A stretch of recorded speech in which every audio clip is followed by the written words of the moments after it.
Começou aqui um episódio da nossa série aqui do Grande Conflito. Vamos falar hoje sobre o Santuário Celestial, o centro da nossa esperança.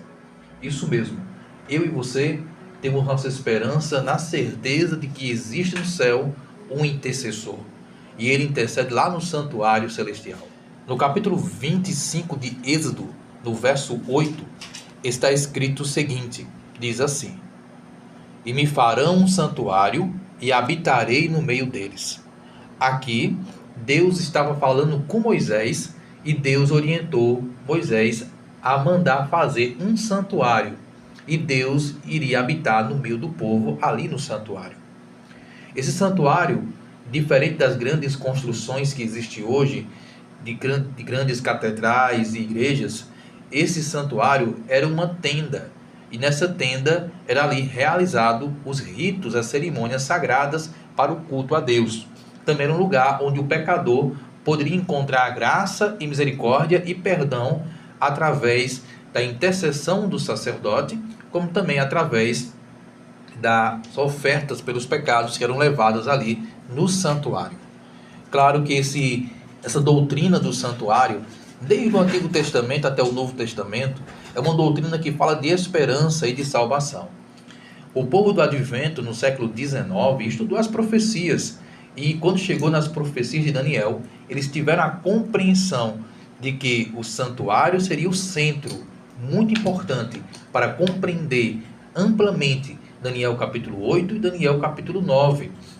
Mas o que eles entenderam nessas profecias? Eles entenderam que o santuário seria purificado. E vamos falar um pouquinho sobre isso, só que só para você poder compreender de maneira mais detalhada a questão do santuário, eu estou explicando a você nessa manhã que Deus mandou fazer um santuário lá no tempo do Antigo Testamento. E esse santuário foi feito por ordem de Deus. Só que quando você vai para o Novo Testamento, lá em Hebreus capítulo 8, verso de 1 a 2, nos explica sobre o santuário que Moisés construiu por ordem de Deus e nos explica sobre o santuário que está nos céus. Em Hebreus capítulo 8, verso de 1 a 2, diz assim: Ora, a conclusão do que temos dito é que temos um sumo sacerdote que está assentado nos céus, à direita do trono da majestade. Ele é ministro do santuário e do verdadeiro santuário, o qual o Senhor construiu e não o homem. Olha só, aqui em Hebreus 8, de 1 a 2, já nos dá alguns detalhes a respeito do santuário. Fala que nós temos um sacerdote, um sumo sacerdote, e esse está ministrando lá no santuário, no verdadeiro santuário que Deus construiu e não os homens. Então existe um verdadeiro santuário. O que Moisés construiu aqui na terra não era o santuário original. Existe um santuário original que, conforme Hebreus capítulo 8, esse santuário está nos céus. E é ali que Cristo está à direita de Deus, intercedendo por nós, ministrando no santuário como intercessor, como nosso sumo sacerdote. Então, para ficar bem claro para você entender, meu amigo ouvinte, existe no céu um santuário, e este é o verdadeiro santuário. É o santuário original. Capítulo 25 de Êxodo, quando você vai para o capítulo 25 de Êxodo, versículo 40, está escrito o seguinte: Deus falou para Moisés o seguinte: faça o santuário conforme o modelo que te foi mostrado no monte. Então, já diz aqui que Deus mostrou para Moisés um modelo do santuário e que Moisés deveria fazer o da terra segundo esse modelo. Se Hebreus capítulo 8 fala que no céu existe um santuário, e no capítulo 25 de Êxodo, Deus manda Moisés fazer o santuário da terra segundo o modelo que Deus mostrou, nós entendemos que o modelo do santuário que Deus mostrou para Moisés fazer aqui na terra era o santuário dos céus. O santuário dos céus, Deus mostrou para Moisés lá no monte onde Moisés teve a visão, e desse santuário que Moisés viu na visão dele, que é o do céu, que conforme Hebreus capítulo 8 diz que é o verdadeiro santuário, desse santuário Moisés fez, seguindo este modelo, Moisés fez o da terra.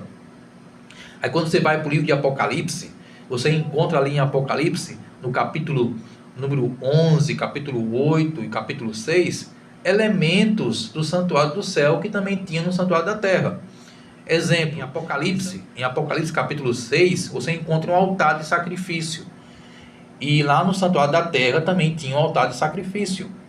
No capítulo número 1 de Apocalipse, você encontra ali 7 tochas de fogo ali representando o Espírito Santo. E no santuário da terra também tinha um candelabro com 7 chamas também, 7 lâmpadas. No capítulo número 8 de Apocalipse, você encontra um altar de incenso. E no santuário da terra que Moisés construiu também tinha um altar de incenso. E aí você vai estudando e você vai encontrando outros elementos do santuário que estão escritos no Apocalipse. No Apocalipse também fala da arca da aliança do santuário do céu. E também existia uma arca da aliança no santuário da terra. E dentro da arca da aliança do santuário da terra tinha os 10 mandamentos.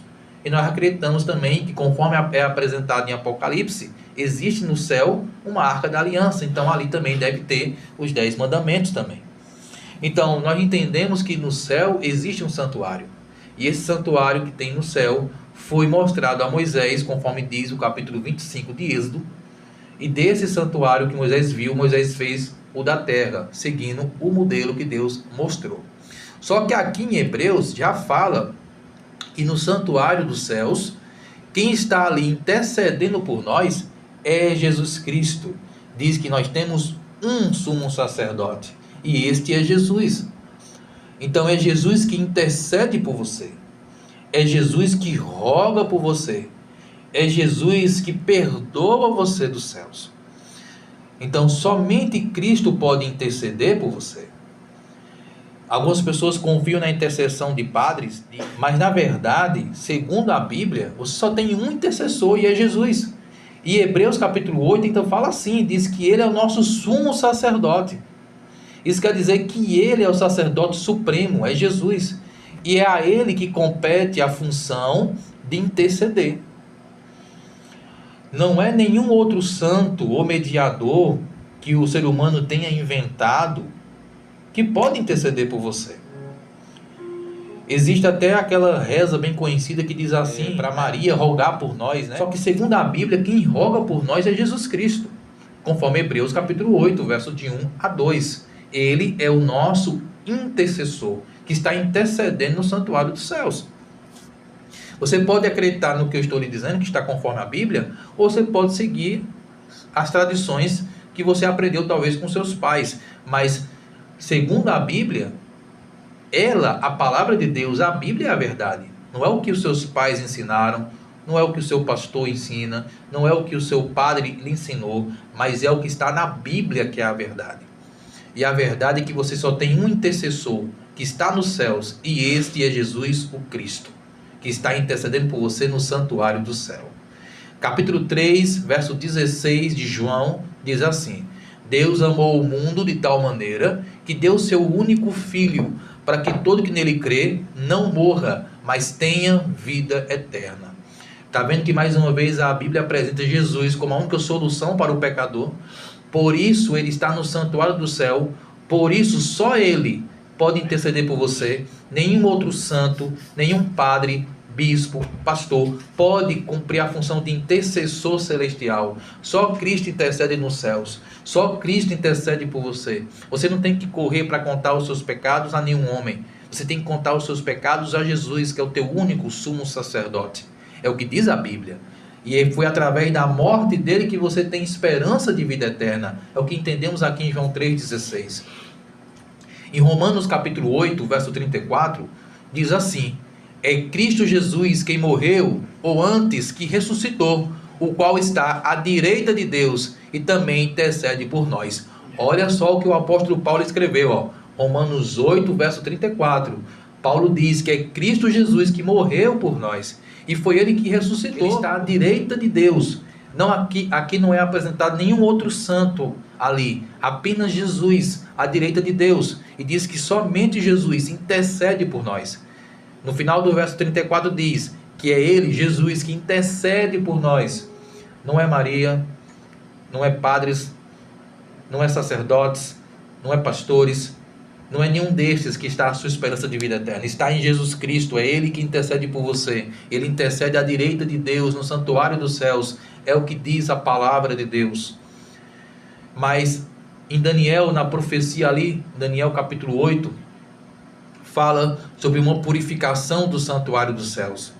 Exatamente. Daniel capítulo 8, verso 14 diz: até 2.300 tardes e manhãs o santuário será purificado. Esse santuário que Daniel está se referindo é o santuário dos céus.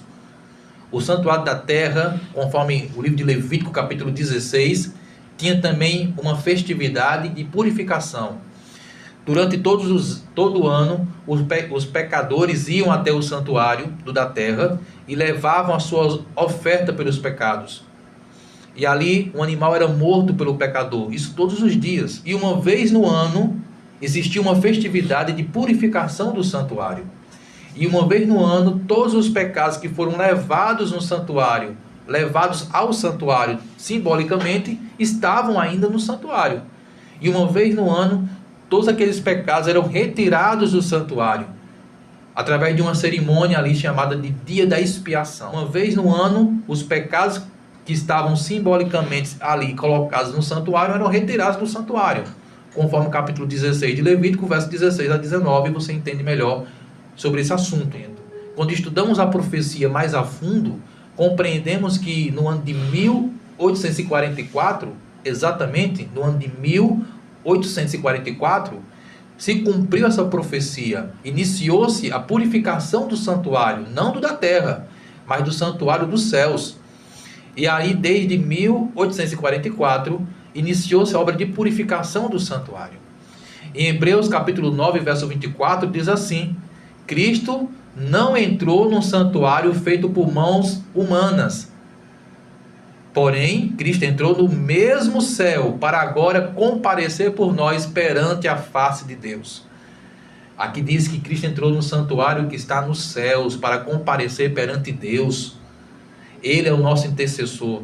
Na festividade de purificação do santuário, os pecadores tinham que estar arrependidos, contritos e analisando o coração, em humilhação perante Deus, reconhecendo os seus pecados, para que quando terminasse a purificação do santuário, essa cerimônia que acontecia lá no antigo Israel, quem estivesse analisando o coração, contrito, arrependido, essa pessoa era perdoada de todos os seus pecados. Mas se a pessoa não estivesse contrita, ela era eliminada, era expulsa do meio do povo. Hoje Cristo está no céu, fazendo um trabalho de purificação do santuário, intercedendo por você e por mim lá nos céus. E quando ele voltar, ele espera encontrar você contrito, arrependido e preparado. No templo celestial, lá que é a morada de Deus, se acha o trono de Deus. E ali é estabelecida a justiça e o juízo. No lugar santíssimo do santuário do céu, onde está a lei de Deus, que é a base do governo de Deus, ali, é dali que a humanidade toda é julgada e aprovada ou reprovada perante Deus. Existe no céu um intercessor, existe no céu um Salvador, existe no céu uma esperança de salvação, e esta está em Jesus Cristo. Foi essa a mensagem que o povo do Advento descobriu ao estudar as profecias. E você pode ter salvação ainda hoje, se você confessar os seus pecados a Cristo e se arrepender verdadeiramente.